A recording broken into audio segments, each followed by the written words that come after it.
સાંતલપુરના નલિયા અને રણમલપુરામાં 12 યુવકો ડૂબ્યાની બે ઘટના સામે આવી. 4ના મોત. પાટણ જિલ્લાના સાંતલપુર તાલુકામાં ભારે વરસાદના પગલે સ્થળ ત્યાં જળ જેવી સ્થિતિ સર્જાઈ છે અને નદી, નાળા, તળાવો ધસમસતા પાણી વહી રહ્યા છે. ત્યારે આજે સાંજના સુમારે સાંતલપુર તાલુકાના નળિયા ગામે 9 અને રણમલપુરા ગામે 3 મળીને 12 લોકો ડૂબ્યા હતા, જેમાંથી 2ના મોત થયા છે, જ્યારે 4 લાપતા બન્યા છે, જ્યારે 6નો આબાદ બચાવ થયો છે.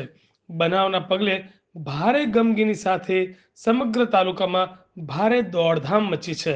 સાંતલપુર તાલુકાના નલિયા ગામ નજીકથી પસાર થતી ખારી નદીના ધસમસતા પાણીમાં 9 યુવાનો સાંજના સમયે ડૂબ્યા હતા, જેની જાણ સ્થાનિકોને થતા ગામ લોકોના ટોળે ટોળા ઘટના સ્થળે દોડી આવ્યા હતા અને સ્થાનિક તરવૈયા સહિત 9 પૈકી 5ને બહાર કાઢી તાત્કાલિક વારાહી સામૂહિક આરોગ્ય કેન્દ્રમાં સારવાર માટે ખસેડાયા હતા, જ્યાં સારવાર દરમિયાન એકનું મોત થયું હતું, જ્યારે પાણીના વહેણમાં તણાઈ લાપતા બનેલા 4 યુવાનોની એસડીઆરએફની ટીમ દ્વારા શોધખોળ હાથ ધરવામાં આવતો એકનો મૃતદેહ મળી આવ્યો છે અને 3ની શોધખોળ હાથ ધરવામાં આવી છે.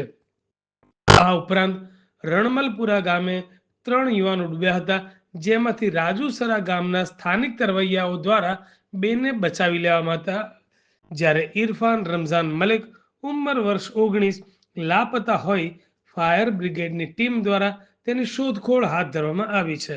બનાવને પગલે જિલ્લા વહીવટીતંત્રના અધિકારીઓ, વારાહી મામલતદાર દિનેશ પંડ્યા અને પોલીસ કાફલો ઘટના સ્થળે દોડી આવ્યો હતો અને સમગ્ર પરિસ્થિતિ પર નજર રાખી છે, તો ગામ લોકોના પણ ટોળે ટોળા એકઠા થઈ ગયા છે.